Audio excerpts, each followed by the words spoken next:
Two men there on the cusp behind it, Anthony Yard, Lyndon Arthur. Another all-domestic showdown on this April 11th card.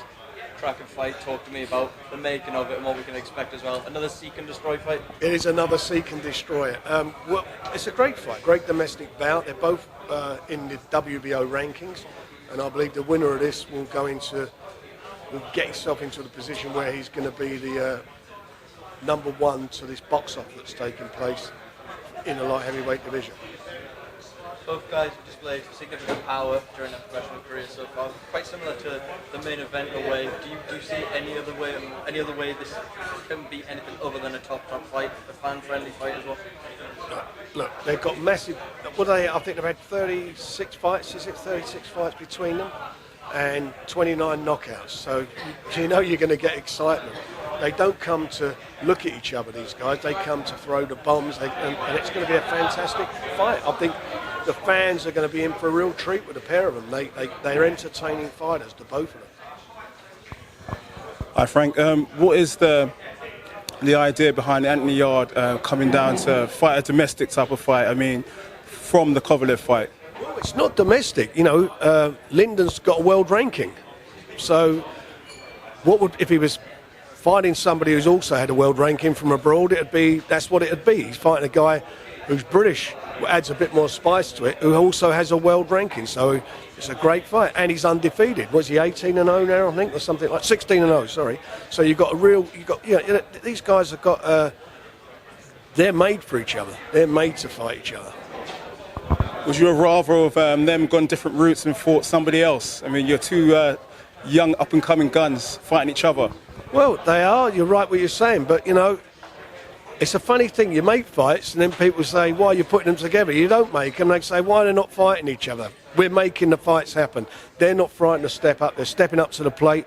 The winner, as I say, will go in that position, and it's not the end of the world for the loser. We will stand by these guys, and whoever wins will go on to big things, and the loser has no problem in coming through as well. You know, you go back to. I remember years ago I made a fight between James DeGale and George Groves, very early in their careers. Winner and a loser. George got the result. Both of them went on to fight and win world titles. There's no harm in losing. It's how you lose. Frank, first of all, many congratulations on what was a successful and a fantastic night a few weeks ago in Las Vegas. Tyson Fury becoming the new heavyweight champion of the world. According to Eddie Hearn, there's been positive talks with Bob Arum in terms of making Anthony Joshua fight. Frank, your comments on that? Well, Bob Arum and I did a press call last night with the press, and as Bob said, there's been no conversations have taken place, nor can they take place unless all interested parties sit round the table together. What he's saying, Eddie Hearn, is untrue. Untrue, lie, whatever you want to call it. It just didn't happen. And Bob made that very clear last night. And they can't have these conversations without all the parties concerned sitting around the table. It's not going to. This agenda is not being driven by anybody. It's going to be all interested parties sitting down and making with a common aim to make it happen. But before it happens, they've got contractual obligations, which I think I've been pointing out now for the last 3 months or so. That AJ's got a mandatory against Pulev. And he's got another one after that against Usyk if he comes through that. And obviously there was the rematch clause that has been invoked by Deontay Wilder. That's how it's been. That's been the truth of the matter. Do we want the fight? Of course we want to fight. Do we want to make it happen? Yes, we do want it to make it happen. But it's going to be something that's going to be done collectively. You know, AJ's management, Freddie Cunningham and AJ, I'm sure they know what they want, the same as with Tyson. And at the end of the day, it's the two fighters who will decide what's going to be the position. But that's only going to happen when everybody sits at the table. There have been no discussions. As Bob said yesterday, it's just total rubbish. Frank, just on Tyson, we saw you went up and seen him up north recently. Can you just tell us a bit about how his mood is at the minute and try and describe that elation that family's got at the minute as well after that huge fight the other week? His family are absolutely over the moon with everything. I think they're probably on cloud 8 at the moment. Paris, I went out with Paris and Tyson. We had some lunch, and he was in a very, very good mood, and he's looking forward to getting back into. He actually ran that night, so he's back in training, he enjoys the training, and he was talking what he wants to do in the future. And obviously, he's got to fulfill his contractual obligations, but he wants the big fight, like everybody wants to see the big fight. But you know, they're over the moon, the whole family. I met with John and Tommy, John Fury's dad. I mean, he's the proudest dad in the world, you know, as you can imagine. You see that his documentary last night showed how proud he was. I mean, Tyson's done everybody proud. He's done his family proud. He's done the nation proud. I mean, that was a spectacular performance. The best performance I've seen from a British boxer at an elite level, fighting a guy who was in there undefeated, hardest punching heavyweight in the last, was it 30, 35 years, and statistically probably the hardest punch, you know, got the best knockout ratio of any heavyweights. Brilliant performance. You know, that's up there, that's the best, and makes Tyson, I think, the best heavyweight of his generation by far.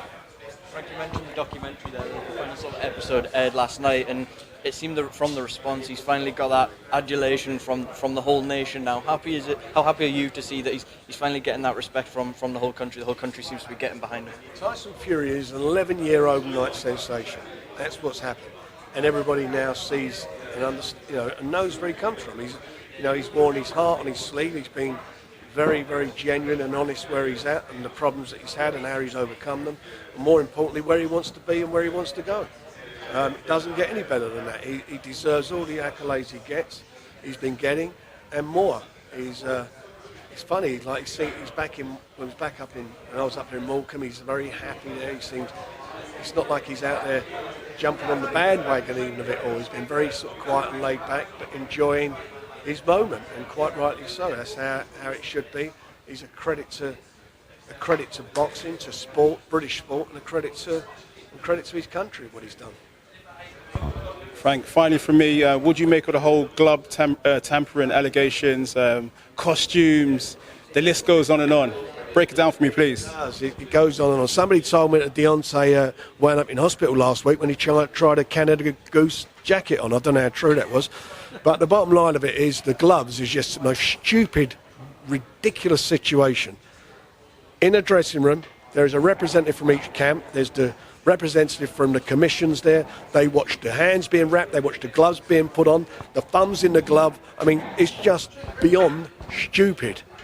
I've never heard anything like it. I mean, what excuses do you want next? Tyson Fury went out and done what he said he was going to do, end of story. That's what happened. And the rest of it, all this other crap that goes down is just, I don't know where these people come from with these, these sort of, what they call them, accusations. No, I think it's all that, these sort of, where they come out with all these, like there's something's gone on behind the scenes. It's just total rubbish.